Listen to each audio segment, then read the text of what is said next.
Hello everyone. तो कैसे हो आप सब। आज के इस वीडियो में बात करेंगे क्लास 12th फिजिकल एजुकेशन के चैप्टर 9 की, जिसका नाम है मनोविज्ञान और खेल। तो इस चैप्टर में आपको पर्सनैलिटी के बारे में बता रखा है, व्यक्तित्व के बारे में बता रखा है कि एक पर्सन की जो व्यक्तित्व है वो कैसे डेवलप होता है, किन किन तत्वों से मिलकर बनता है। अगर हम किसी पर्सन को जज कर रहे हैं कि ये ऐसा है, यानी कि उसकी पर्सनैलिटी ऐसी है, तो इस चैप्टर को पढ़ने के बाद आपको डिफरेंट टाइप्स ऑफ पर्सनैलिटी आपको समझ आ जाएगा, यानी व्यक्तित्व कितने प्रकार के होते हैं। ये सब चीज़ें आपको समझ आने वाली हैं आज की इस वीडियो में। वन शॉट वीडियो में सब कुछ कवर कर रहे होंगे और सारे टॉपिक हम कवर कर रहे होंगे। अगर आपको फ्री पीडीएफ नोट्स चाहिए तो कहाँ मिलेंगे? टेलीग्राम पर मिल जाएंगे, जिसका नाम है class 12th ESP new group. तो आप ज्वाइन कर सकते हैं। अगर आपकी कुछ पर्सनल क्वेरी हो तो इंस्टाग्राम पर पूछ सकते हैं, यूजर नेम आपके सामने है।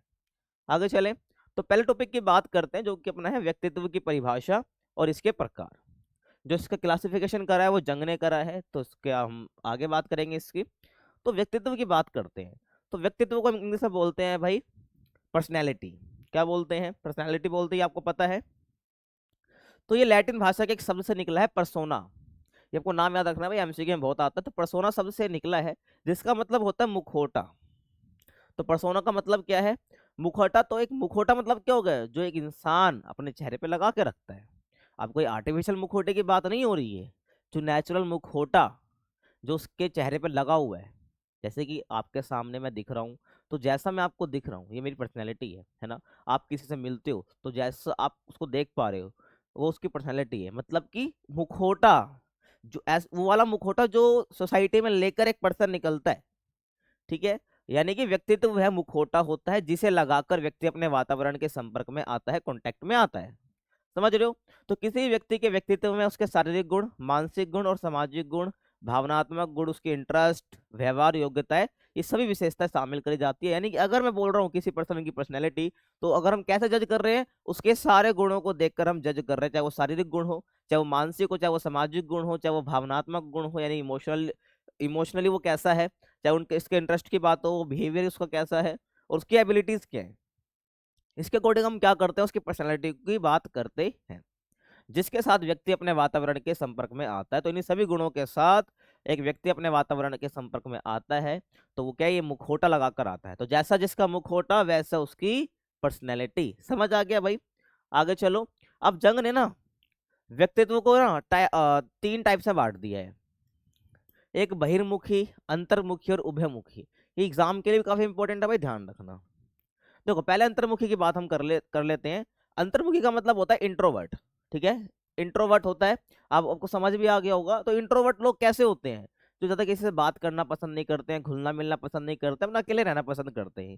यानी कि शर्मीले होते हैं, कम बोलते हैं, कम घुलना मिलना, है ना। समाज में बोलने से बचते हैं। कहीं अगर मान लो गैदरिंग भी हो रही है, वहां पर बोलना ही पड़ रहा है, तो वहां पर वो बोलते ही नहीं है। अपने आप को थोड़ा कटा हुआ महसूस करते हैं और थोड़ा दूर रहने की कोशिश करते हैं बोलने से।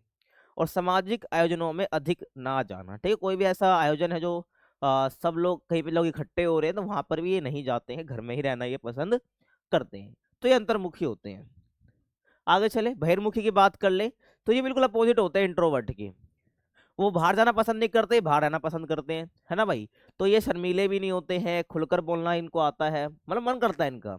किसी की पर्सनैलिटी जिसको हम बहिर्मुखी बोल रहे हैं, एक्सट्रोवर्ट बोल रहे हैं, वो बंदा खुल के बोलना पसंद करता है। आपने देखा होगा, अपने स्कूल में पढ़ते हो, आपकी क्लास में कुछ बच्चे तो ऐसे होंगे जो बिल्कुल भाई शांत बैठना पसंद करते हैं, कुछ ऐसे होंगे जो कुछ ना कुछ बोलते ही रहते, चुप ही नहीं होते हैं, है ना। तो ध्यान रखना, वो एक्सट्रोवर्ट में आ जाएंगे। और लोगों से घुलना मिलना इनको पसंद होता है, समाज में खुलकर बोलना, है ना भाई। सामाजिक आयोजनों में शामिल होना, आत्मविश्वासी होते हैं, ये प्रेरित रहते हैं, हमेशा इंस्पायर रहते हैं, एनर्जी इनके अंदर खूब होती है, और जिंदा दिल होते हैं, जो मन में आता है वो कर लेते हैं। तो ये एक्सट्रोवर्ट की खासियत है। समझ आ गया? तो जिसके अंदर ये सारी पर्सनैलिटी है ना, वो एक्सट्रोवर्ट है, इंट्रोवर्ट नहीं है। आगे चले, अब आता है भाई उभयमुखी। क्या आता है भाई? उभयमुखी। तो उभयमुखी ऐसे लोग होते हैं भाई जो ना तो पूरी तरीके से अंतर्मुखी है और ना ही पूरी तरीके से बहिर्मुखी है, ठीक है। तो ऐसे लोग जिनमें ना तो पूरे गुण अंतर्मुखी वाले होते हैं, ना ही बहिर्मुखी वाले होते हैं, ठीक है, ना ही क्या होता है वो बहिर्मुखी वाले होते हैं। तो उनको हम क्या बोलते हैं भाई? उनको हम बोलते हैं उभयमुखी। क्या बोलते हैं? उभयमुखी हम बोल रहे होते हैं। यानी कि जब मन करता है वो बाहर रहना पसंद करते हैं, जब मन करता है वो अंदर रहते हैं। जिसके अंदर ऐसी क्वालिटी है, जहाँ जरूरत पड़े वहाँ वो उतना बोलते हैं, जहाँ जरूरत ना पड़े वो नहीं बोलते हैं। तो इसका मतलब वो कौन सा पर्सन है, उसकी पर्सनैलिटी कैसी है? उभयमुखी वाली है, ध्यान रखना है। आगे चलें। अब ना एग्जाम पॉइंट ऑफ व्यू से जो अगला टॉपिक है काफी इंपॉर्टेंट है, वो है बिग फाइव सिद्धांत। बिग फाइव सिद्धांत काफी इंपॉर्टेंट है भाई, एग्जाम में आता ही आता है, आपको ध्यान रखना है क्या होता है भाई। देखो, तो बिग फाइव सिद्धांत क्या है ना, तो इसमें कुछ लक्षण आते हैं, ठीक है। जो 5 सिद्धांत की हम बात करने वाले हैं, इसमें कुछ लक्षण दे रखे होते हैं, जिसके आधार पर हम क्या करते हैं, व्यक्तित्व व्यक्तित्व के बारे में पता कर पाते हैं, व्यक्तित्व के बारे में पता कर पाते हैं।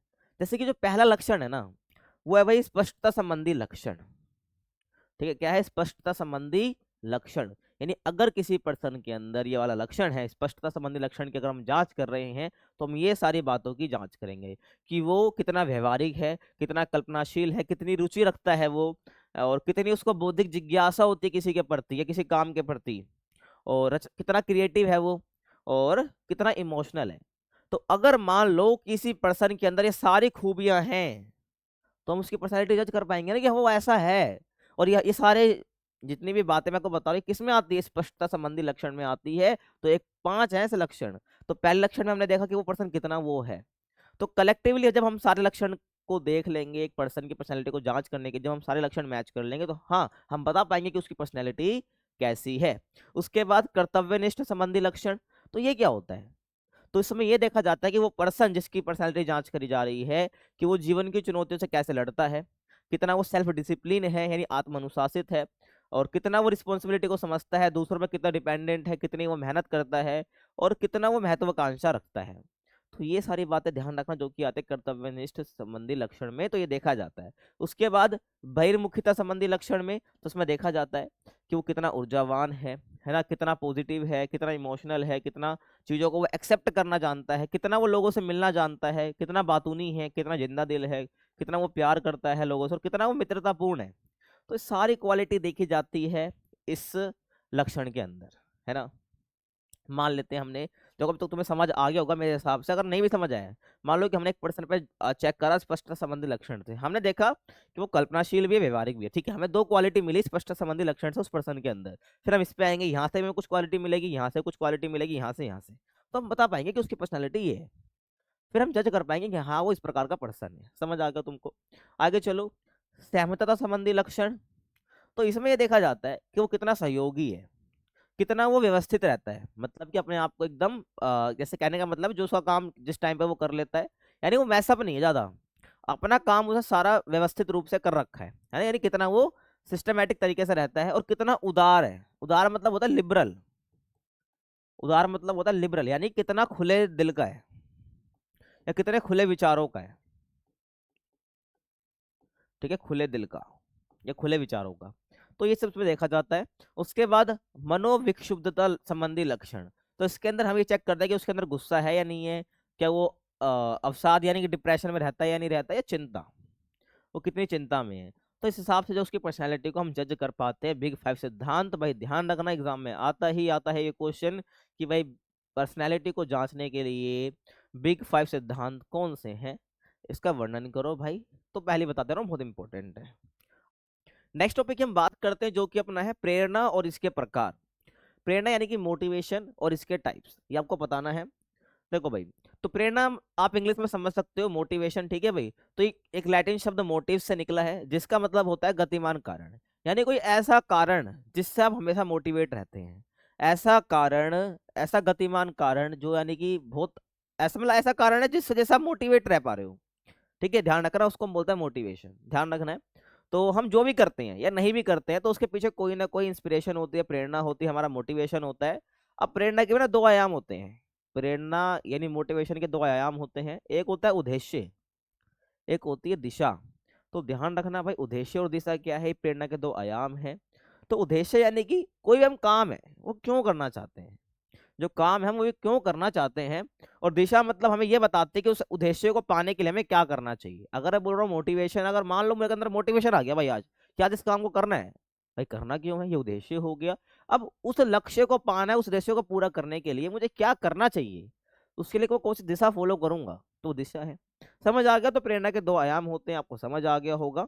आगे चले, जो प्रेरणा है वो हमें लक्ष्य को पाने के लिए भाई केंद्रित और दृढ़ रहने में मदद करती है ना, मतलब फोकस्ड रहने में और डिटरमाइंड रहने में, यानी उस पर्टिकुलर चीज के लिए हमें समर्पित रहने के लिए क्या करती है, मदद करती है। और इसलिए जो उद्देश्य और दिशा दोनों ही लक्ष्य की ओर होने चाहिए। पता चल रहा है तुम्हारा उद्देश्य कुछ और जा रहा है और दिशा तुमने कुछ और चुन ली है, तो इसलिए जो उद्देश्य और दिशा जो आप चुन रहे हो दोनों ही लक्ष्य के लिए ही होने चाहिए, लक्ष्य की ओर होने चाहिए। ये आपको ध्यान रखना है। आगे चले। अब प्रेरणा के दो प्रकार होते हैं, एक आंतरिक प्रेरणा और एक आपका बाहरी प्रेरणा। एग्जाम पॉइंट ऑफ व्यू से भाई इंपॉर्टेंट है, बट इतना इंपॉर्टेंट नहीं है, लेकिन ध्यान रखना। आगे चले। आंतरिक प्रेरणा की बात करें, आंतरिक प्रेरणा का मतलब ये समझ लीजिए कि आप खुद ही पढ़ रहे हो या खुद ही कुछ काम कर रहे हो, है ना। आपको कोई भारी सोर्स नहीं बोल रहा कि आपके पेरेंट्स ने बोल दिया कि बेटा तू तेरे मार्क्स ले आएगा तो मैं तेरे को ये दिला दूंगा या ये दिला दूंगी, ठीक है। ऐसा कुछ मैटर नहीं है, तुम खुद से पढ़ रहे हो, तुम जो करते हो खुद से करते हो अपने अंतरात्मा से कह के, तुम्हारी अंतरात्मा कहती है। यानी कि आप क्या हो, सेल्फ मोटिवेटेड हो, खुद से मोटिवेटेड हो आप, है ना। आपको जरूरत नहीं है कोई आपको लालच दे जरा तब आप ये काम करोगे, तो आप क्या हो, आंतरिक रूप से मोटिवेटेड हो। ध्यान रखना है आपको। तो जब कोई व्यक्ति अपने अंदर से प्रेरणा ले किसी लक्ष्य को पाने के लिए, तो उसको हम क्या बोलते हैं, आंतरिक प्रेरणा बोलते हैं। कोई व्यक्ति किसी कार्य को इसलिए करता है क्योंकि वह कार्य उसको संतुष्टि देता है, सीधी सी बात है, वो सेटिस्फाइड रहता है और उसे वह कार्य करने में मजा आता है। और ये किसी भारी कारकों की वजह, भारी कारक क्या होगा, पेरेंट्स कुछ लालच दे दे, है ना, कोई रिश्तेदार कुछ कह दे, उस हिसाब से फिर तुम काम कर रहे हो, तो ये भारी कारक हो जाता है। तो यहाँ पर जो आंतरिक मोटिवेटेड है या आंतरिक प्रेरणा की हम बात करते हैं, तो उसमें कोई भी भारी कारक नहीं होता है, ठीक है, बल्कि उसकी खुद की इच्छा से वो काम कर रहा होता है। अब मान लीजिए यहाँ पर एग्जाम्पल लेते हैं कि आप स्वयं पढ़ाई करते हैं, आप खुद से पढ़ाई कर रहे हैं बिना किसी के कहे, तो इसका मतलब है कि आप आंतरिक रूप से प्रेरित हैं। ध्यान रखना है, उसके परिणाम मतलब कि अच्छे परिणाम लाने के लिए, यानी अच्छा रिजल्ट लाने के लिए। समझ आ रहा है। भारी प्रेरणा की बात करूं, सिंपल सा मतलब है, आपको कोई लालच दे रहा है ना, आपको कोई लालच दे रहा है कि भाई तू उतने नंबर लाएगा, तू आज 1 घंटा पढ़ेगा, 2 घंटा पढ़ेगा, तो हम तेरे को ये दे देंगे, है ना। तो एक तरह से लालच हो गया, ये क्या आपकी भारी प्रेरणा, ये क्या है भाई, भारी प्रेरणा है। तो जब कोई व्यक्ति किसी कार्य को करने की प्रेरणा बाहर से ले ले और अपने आवेग और वृत्ति से नहीं, तो वह व्यक्ति भारी रूप से प्रेरित है ना भाई, समझ रहे हो। यानी कि अपनी स्पीड या अपनी इच्छा से, अपने दिमाग से, ठीक है, अपने दिमाग से अपनी इच्छा से कोई बंदा उस काम को नहीं कर रहा है ना, तो हम क्या कहेंगे उसको, हम बोलेंगे भारी रूप से प्रेरित है। ध्यान रखना है। मान लीजिए कि आप इसलिए पढ़ते हैं कि आपके माता पिता आपको आपकी पसंद की कोई वस्तु दिलाएंगे, आप इसलिए पढ़ते हैं कि आपके पेरेंट्स जो आपको कोई आपकी पसंद की वस्तु दिलाएंगे, तब जाके आप क्या पढ़ रहे हो। तो यहाँ पर क्या काम हो गया, पेरेंट्स जब को सामान दिलाएंगे आपकी पसंद का, वो क्या है, भारी कारक है। तो भारी कारक की वजह से आप प्रेरित हैं, तो ये भारी कारक जो है यहाँ पर क्या तोहफा या इनाम है, ना कि प्रबल इच्छा। हो तो उस पर्सन की इच्छा नहीं जो उस काम को कर रहा है, तो यहाँ पर जो भारी कारक है वो तोहफा और इनाम है, जिस वजह से वो बंदा प्रेरित है, काम कर रहा है, तो ये क्या हो जाएगा, भारी प्रेरणा हो जाएगा। आगे चलें। अगले टॉपिक की बात करते हैं, व्यायाम पालन, इसके कारण लाभ और इसे बढ़ाने की रणनीतियां। यानी व्यायाम पालन है क्या, व्यायाम की बात नहीं कर रहा हूँ, व्यायाम पालन क्या है, ठीक है, इसके कारण क्या, भाई क्यों व्यायाम पालन कर रहे हैं, इसके लाभ क्या है और उसको बढ़ाने की रणनीतियां क्या है। अगर कोई व्यायाम पालन बढ़ाना चाहता है तो उसकी रणनीतियां क्या है। तो व्यायाम पालन की हम बात कर लेते हैं। देखो भाई, व्यायाम का मतलब होता है कुछ भी एक्सरसाइज आप कर रहे हो, ठीक है, बहुत तरह के आसन आप कर सकते हो, योगा आप कर सकते हो, वो सब व्यायाम में आता है ना, व्यायाम में आता है। तो व्यायाम पालन का मतलब क्या हो गया कि व्यायाम करने के कारण तलाशना, अर्थात जब कोई व्यक्ति बिना किसी भारी प्रेरणा के व्यायाम शुरू करता है और उस स्थिति को बनाए रखता है काफी समय तक, इसको हम क्या बोलते हैं, व्यायाम पालन की। यानी आपने सोच लिया है कि आप क्या करोगे, एक्सरसाइज करोगे आज से, ठीक है, बिना किसी भारी प्रेरणा के, कोई आउटसोर्स नहीं है आपका, आप खुद सेल्फ मोटिवेटेड हो, बिना किसी भारी प्रेरणा के आपने क्या करा, ठान लिया कि आज से व्यायाम मैं करूंगा भाई। और व्यायाम आप कर रहे हो और उसको भाई काफी टाइम तक बना के रखा है आपने, क्या बहुत टाइम तक व्यायाम कर रहे हो, तो ये क्या है भाई, व्यायाम का पालन आप कर रहे हो, इसको ध्यान आपको रखना है। अब आप लंबे समय तक इसको टिका के रख रहे हो, अब लंबे समय तक इसको कर रहे हो, तो इसके पीछे कुछ ना कुछ कारण होंगे, है ना, इसके पीछे कुछ ना कुछ कारण होंगे। क्या कारण हो सकते हैं कि भाई बीमारी या बीमारी होने की संभावना को कम करने के लिए आप ये कर रहे हो, है ना, या पुष्ट रहने के लिए यानी फिट रहने के लिए, और अच्छी काया बनाने के लिए मतलब अच्छा शरीर बनाने के लिए, मानसिक विश्राम के लिए, क्योंकि आपको व्यायाम से क्या मिलता है, रेस्ट मिलता है आपके माइंड को, आपको एंटरटेनमेंट लगता है भाई व्यायाम करना, इसलिए आप कर सकते हो। ये समाजीकरण, यानी कि आप भाई बहुत अकेले महसूस करते हो, तो व्यायाम करने की वजह वजह से आप बाकी बाकी लोगों से मिल भी लेते हो, तो व्यायाम के कारण ये हो सकते हैं, ये आपको ध्यान रखना है। इस वजह से आप व्यायाम पालन कर रहे हो। अब व्यायाम के लाभ भी हो सकते हैं भाई कुछ। जो व्यायाम पालन आप कर रहे हो उससे कुछ लाभ भी हो सकते हैं, जैसे कि शरीर लचीला रहता है, सुडौल रहता है। सुडौल मतलब कि बढ़िया रहता है, देखने में अच्छा लगता है। ठीक है। और आसन में सुधार होता है, यानी आपके पोस्चर में सुधार होता है। ठीक है भाई। पोस्चर समझते हो ना आप, कैसे दिख रहे हो, जैसे मैं सीधा खड़ा हूँ। अब किसी का मान लो कि कंधा ऐसे झुका हुआ है, किसी का कुबड़ निकल रहा है, तो ये उसका आसन बेकार हो रखा है भाई, उसको आसन की विकृति है।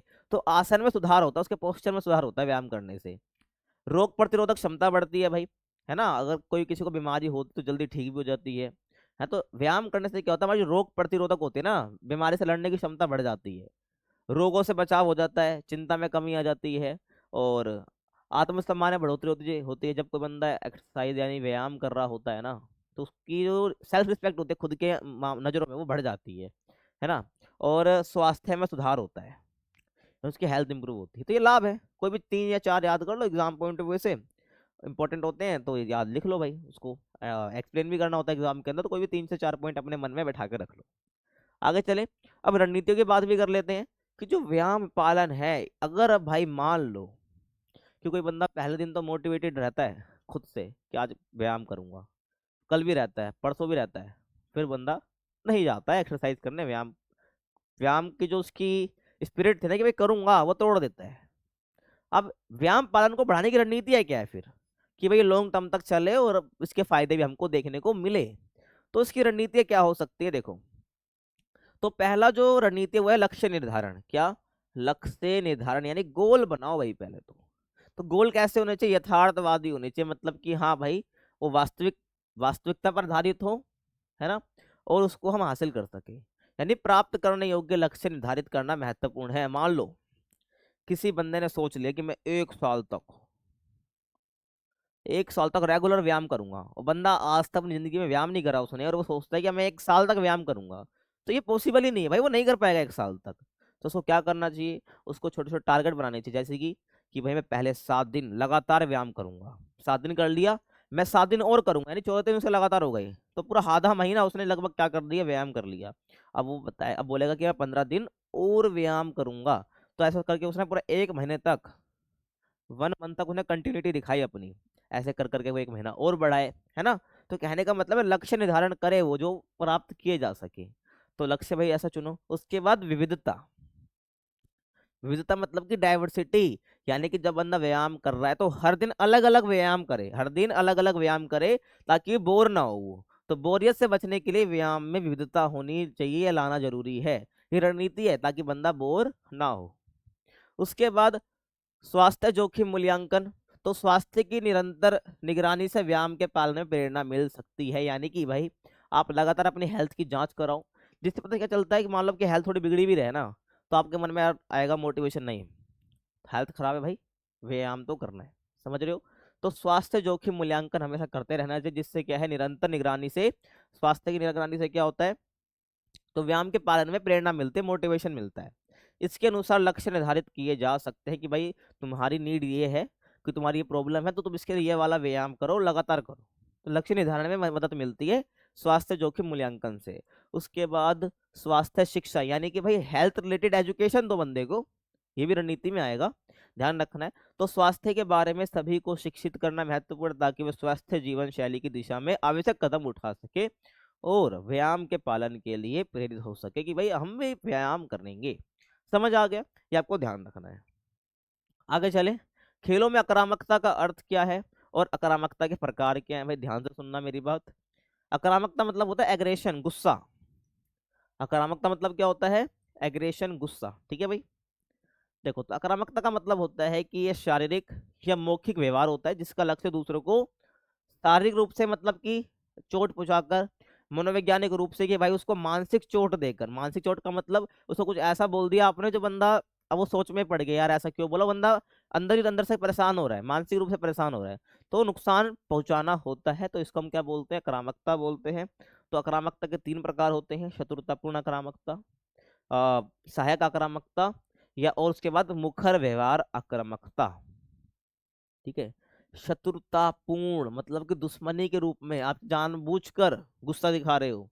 सहायक मतलब कि अनजाने में हो गया। यार मान लो किसी को अपने पैर ऐसा लग गया, अरे भाई अनजाने में लग गया ना, वाली बात है। तो सहायक आक्रामकता और मुखर व्यवहार आक्रामकता, आप बोलकर क्या कर रहे हो, बोलकर सामने वाले को परेशान कर रहे हो, सामने वाले को बोलकर कुछ ऐसा आपने बोल दिया जिससे बंदा वो परेशान हो गया, उसकी दुखती नस पे आपने हाथ रख दिया, दुखती नस पे बात कर दिया आपने उसकी, ठीक है।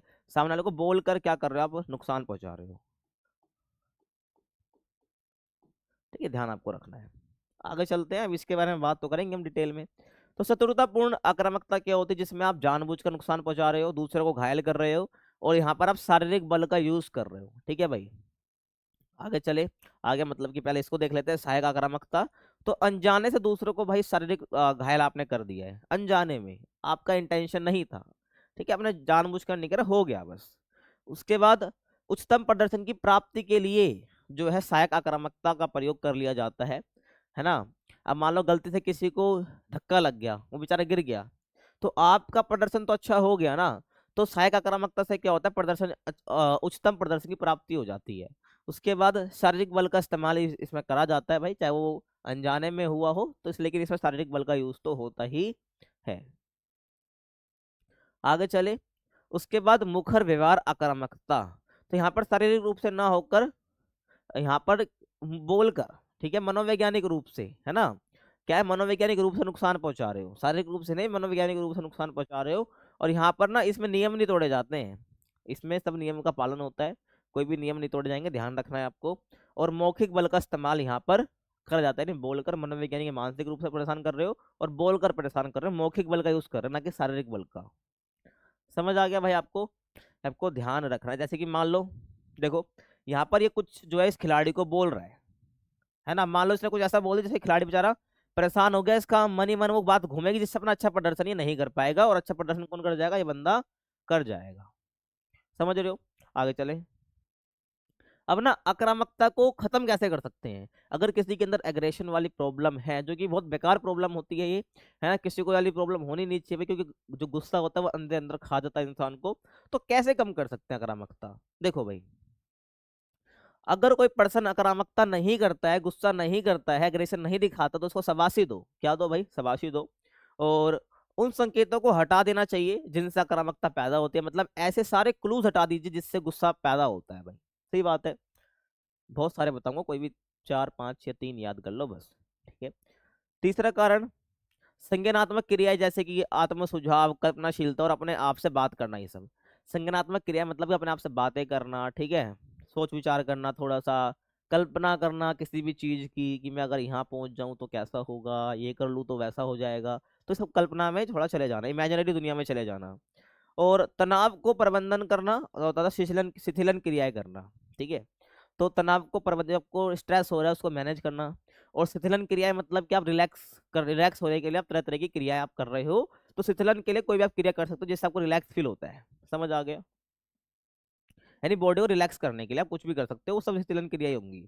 उसके बाद सकारात्मक, आ, आ, ठीक है, एक वैसे ना ये वर्ड मिसप्रिंट है, तो सकारात्मकता प्रदान करना, ठीक है भाई, सकारात्मक मतलब कि पॉजिटिव एनवायरनमेंट उसको देना।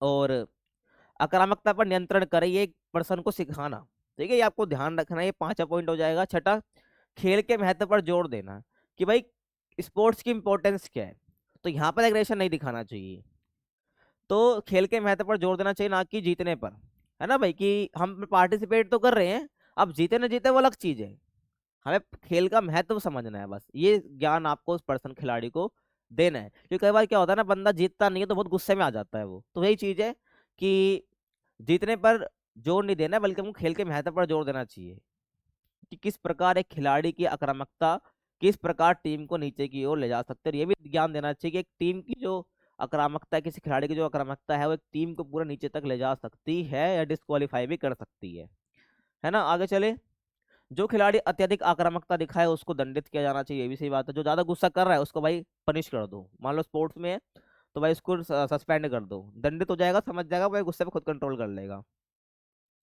और कोच जो होता है भाई, जिनको ट्रेनिंग दे रहा होता है, उसे खुद का व्यवहार भी जरूर क्या है, शांत रखना चाहिए। समझ आ गया भाई आपको, ये ध्यान रखना। तो ये आक्रामकता के क्या है, आक्रामकता को कम कैसे कर सकते हैं, खत्म कैसे कर सकते हैं, उसके ये उपाय हैं।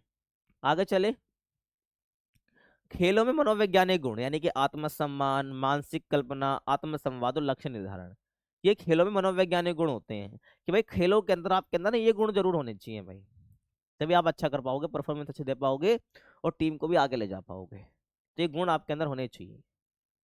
मनोवैज्ञानिक गुण मतलब कि आपका व्यवहार अच्छा होना चाहिए। तो व्यवहार अच्छा करने के लिए बहुत सारे गुण होते हैं, उसकी बात हम करने वाले हैं। तो जैसे कि पहला जो गुण है वो है आत्मसम्मान। क्या है? आत्मसम्मान यानी सेल्फ रिस्पेक्ट। तो आत्मसम्मान का मतलब होता है स्वयं के प्रति रिस्पेक्ट होना, खुद के प्रति रिस्पेक्ट होना और अपने मूल्य को समझना कि भाई आपकी वैल्यू क्या है। अपनी वैल्यू को हल्के मत लिया करो, अपनी स्किल पे काम करो, अपनी वैल्यू बढ़ाओ। तो अपनी वैल्यू को समझना और अपने प्रति आदर रखना। कुछ लोग अपने को ही पसंद नहीं करते हैं तो उसमें उनके अंदर आत्मसम्मान नहीं होता भाई, ध्यान रखना। तो अब ये आत्मसम्मान कैसे आता है? तो ये व्यक्ति के चरित्र, आकांक्षा और कौशलों और उपलब्धियों के प्रति उसके निर्णय को दर्शाता है। अगर कोई बंदा अपने आप को वो आत्मसम्मानित रखता है, खुद अपने आप को सेल्फ रिस्पेक्ट देता है, तो वो अपने चरित्र, आकांक्षाओं मतलब उसकी क्या वो करना चाहते हैं, क्या उसकी इच्छाएं हैं, है ना, उसके पास कौन कौन से कौशल यानी कि स्किल्स हैं और क्या क्या उसने अचीव करा है, उसके प्रति उसके निर्णय को दर्शाता है, उसकी सेल्फ रिस्पेक्ट दिखाती है। ठीक है। और आत्मसम्मान और खेलों में भागीदारी का गहरा संबंध है। तो उच्च आत्मसम्मान वाले व्यक्ति खेलों में अधिक भाग लेते हैं, है ना। जिसके अंदर ज्यादा आत्मसम्मान है वो ज्यादा पार्टिसिपेट करेगा, जिसके अंदर कम वो सोचेगा यार मैं हार जाऊंगा भाई, मेरे बस की नहीं है, तो उसके अंदर सेल्फ रिस्पेक्ट नहीं, तो पार्टिसिपेट करेगा ही नहीं।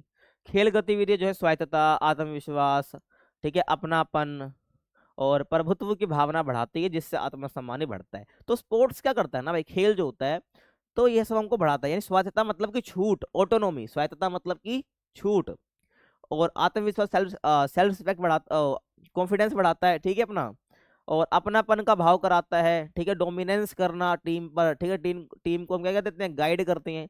तो एक प्रभुत्व की भावना भी आती है, जिससे आत्मसम्मान बढ़ता है कि हाँ भाई मेरे अंदर ये क्वालिटी भी है, मैं ये कर सकता हूँ, मैं टीम को हैंडल कर सकता हूँ, ठीक है, मेरे को छूट मिलती है, मेरे पे कोई बंदिश नहीं है। तो ये आत्मसम्मान इससे बढ़ता है। खेलों से अभ्यास, सामाजिक कौशल, नई चुनौतियों में सफलता और नए कौशलों का विकास होता है। अगर इसका विकास हो रहा है तो आपका आत्मसम्मान भी बढ़ रहा है। और अत्यधिक दबाव, खराब प्रदर्शन और शारीरिक छवि को लेकर चिंता होने पर आत्मसम्मान कम भी हो सकता है ना। कोई बंदा जो है जिसको मानसिक दबाव बहुत ज्यादा है और वो खराब प्रदर्शन उसका हो गया है ना, ठीक है भाई, कैसे भी करके, और उसकी शारीरिक छवि को लेकर वो बंदा चिंता में रहेगा, तो उससे उसका आत्मसम्मान कम भी हो सकता है। तो सिंपल सा कहने का मतलब ये, अगर कुछ अच्छा काम हो रहा है, अगर कुछ अच्छा हो रहा है तो उसका आत्मसम्मान बढ़ेगा, आत्मसम्मान भाई बढ़ेगा, और अन्यथा गलत काम हो रहा है तो गिरेगा। ये आपको ध्यान रखना है। ये सिंपल सा है, इन सब बातों का सार है ये, समरी। ठीक है। आगे चले, मानसिक कल्पना। क्या मानसिक कल्पना मतलब कि आप अपने मन में क्या कर रहे हो, अपने माइंड में कुछ कल्पना कर रहे हो, है ना, क्या कर रहे हो, इमेजिन कर रहे हो। जैसे कि यहाँ पर ये देखो बंदा बैठा है, खिलाड़ी बैठा है, ये कुछ इमेजिन कर रहा है, यहाँ पर ये कुछ इमेजिन कर रहा है, तो इसको हम बोलते हैं मानसिक कल्पना। ये क्यों करनी चाहिए? तो मानसिक कल्पना का अर्थ है कार्य करने से पहले ही कि मन में उसे देख लेना और महसूस कर लेना। यानी कि आप जो काम करने वाले हो उसको पहले ही मैनिफेस्ट कर लेना, महसूस कर लेना कि आप उस काम को कैसे करोगे, और मैं ऐसे इस काम को कर रहा हूँ और इतना अच्छे से कर रहा हूँ, है ना, ये महसूस कर रहे हो आप मन में, तो उसको हम बोलते हैं मानसिक कल्पना। तो ये एक प्रकार का मानसिक अभ्यास होता है। ये क्या होता है, एक तरह का मानसिक अभ्यास होता है, जिसमें क्या होता है, खेल कौशल का पूर्व अभ्यास दिमाग में कर लिया जाता है कि भाई मेरे को ये सब आता है, मैं ऐसे ऐसे कर लूंगा, है ना। तो हमने क्या करा, मन में ही अभ्यास कर लिया भाई, समझ रहे हो। और खेलों में इसका उपयोग जो है प्रदर्शन को सुधारने के लिए करा जाता है और आत्मविश्वास को बढ़ाने के लिए भी किया जाता है। ठीक है, आत्मविश्वास को बढ़ाना है, बढ़ाने के लिए करा जा रहा है, प्रदर्शन परफॉर्मेंस को सुधारने के लिए करा जा रहा है। और मानसिक कल्पना से ना नकारात्मक विचार कम होते हैं। अगर आप मानसिक कल्पना आप सही जगह कर रहे हो तो ही फायदा देगा, ध्यान रखना। इससे नकारात्मक विचार कम क्यों होते हैं? क्योंकि आप उस कार्य के बारे में सोच पा रहे हो जब करने वाले हो एक्चुअल में, और ध्यान और फोकस बढ़ता है इससे, क्योंकि आप वही सोच रहे हो ना, आपका फोकस एकदम वहीं बढ़ जाएगा, ध्यान रखना। इसमें सभी इंद्रियां शामिल होती है, जैसे कि देखना, सुनना, महसूस करना। अब बोलोगे यार कैसे सारी इंद्रियां शामिल है? भाई आप मन में सोच रहे हो तो आप अपने मन की आंख से देख रहे हो, सुन रहे हो, सब कुछ ध्यान रखना है। तो इसमें सारी इंद्रियां शामिल होती हैं। इंद्रियां मतलब के सेंस ऑर्गन्स, ध्यान रखना है, जैसे कि आंख हो गई, कान हो गए, नाक हो गई, जीभ हो गई, आपकी स्किन हो गई, सब सेंस ऑर्गन्स होते हैं जिससे आप किसी भी चीज को सेंस कर पाते हैं। तो इसमें सारी इंद्रियां शामिल होती हैं। और इसका प्रयोग जो है प्रशिक्षण के दौरान, प्रशिक्षण से पहले और बाद में भी किया जा सकता है। यानी कि मानसिक कल्पना का जो यूज है ट्रेनिंग से पहले, ट्रेनिंग के दौरान, मतलब ट्रेनिंग के दौरान और प्रदर्शन से पहले, यानी जब आप परफॉर्मेंस करने जा रहे हो उससे पहले और उसके बाद में भी आप कर सकते हो। और ये व्यक्तिगत और टीम दोनों स्तरों पर हो सकता है। एक पर्सन भी कर सकता है और पूरी टीम मिलकर भी इस चीज को कर सकती है। एक साथ मानसिक कल्पना कर ले, मेरे को दिक्कत थोड़ी है, ध्यान रखना है। आगे चले, लक्ष्य निर्धारण। देखो भाई, अभी सुन लो, इस चैप्टर से एक आपका बिग फाइव सिद्धांत तो आना ही आना है, ठीक है।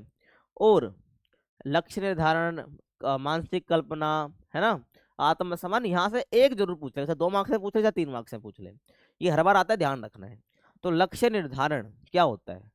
तो लक्ष्य निर्धारण का मतलब है किसी कार्य को करने का स्पष्ट उद्देश्य तय करना। आप कोई लक्ष्य तय कर रहे हो तो उसका उद्देश्य क्या है, तो ये तय कर रहे हो, तो ये क्या लक्ष्य निर्धारण आप कर रहे हो।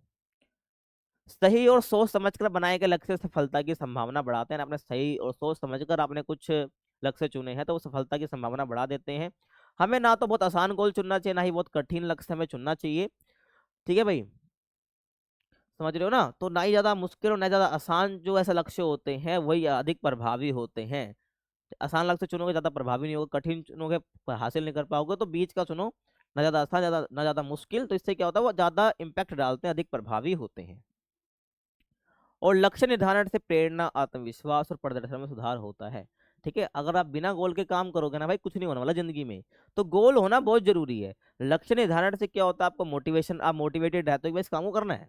आत्मविश्वास आपके अंदर खूब रहता है ना, सेल्फ कॉन्फिडेंट आप रहते हो।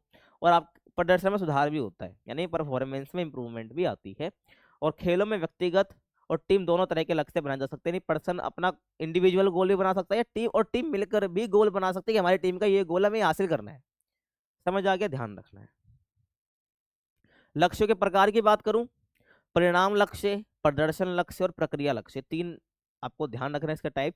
तो परिणाम लक्ष्य यानी कि जीत हासिल करना, कि भाई हमको ये परिणाम चाहिए, हमको ये रिजल्ट चाहिए, तो ये क्या हो जाएगा, ये रिजल्ट ओरिएंटेड आपका गोल है, जैसे कि टूर्नामेंट जीतना हो गया। प्रदर्शन लक्ष्य क्या हो जाएगा भाई, अपनी क्षमता सुधारना, यानी प्रदर्शन का मतलब क्या है, परफॉर्मेंस। तो आपको अपनी क्षमता, एबिलिटी को सुधारना, जिससे आपका प्रदर्शन बढ़ेगा, ठीक है। क्या करोगे, अपना प्रदर्शन को सुधारने के आप एबिलिटी बढ़ाओगे, जैसे कि 12 सेकंड में दौड़ पूरी करना, है ना, 10 सेकंड में दौड़ पूरी करना, 20 सेकंड में दौड़ पूरी करना। पहले आप 30 सेकंड लेते थे, तो अब 20 सेकंड में करने की कोशिश कर रहे हो। तो ये क्या, अपने आप प्रदर्शन को सुधार रहे हो, तो प्रदर्शन लक्ष्य है ये। उसके बाद प्रक्रिया लक्ष्य, तो तकनीक या फॉर्म सुधारना है, जो भी आप तकनीक का यूज करते हो, प्रक्रिया का यूज करते हो, उसको इम्प्रूव करना। तो ये क्या हो जाएंगे भाई, लक्ष्यों के प्रकार हो जाएंगे, आपको ध्यान रखना है। तो यहाँ पर आपकी जो वीडियो समाप्त होती है, आई होप आपको समझ आया होगा। कुछ भी डाउट है तो कमेंट कर सकते हैं, कुछ भी परेशानी है बाकी आप पर्सनली इंस्टाग्राम पर हमसे पूछ सकते हैं। बाकी मिलते हैं आपसे अगले वीडियो में। चैनल को वीडियो पसंद आए तो क्या करना है, वीडियो को लाइक करना है, शेयर करना है और चैनल को सब्सक्राइब करना है। मिलता है आपसे अगले वीडियो में, तब तक के लिए कीप वॉचिंग।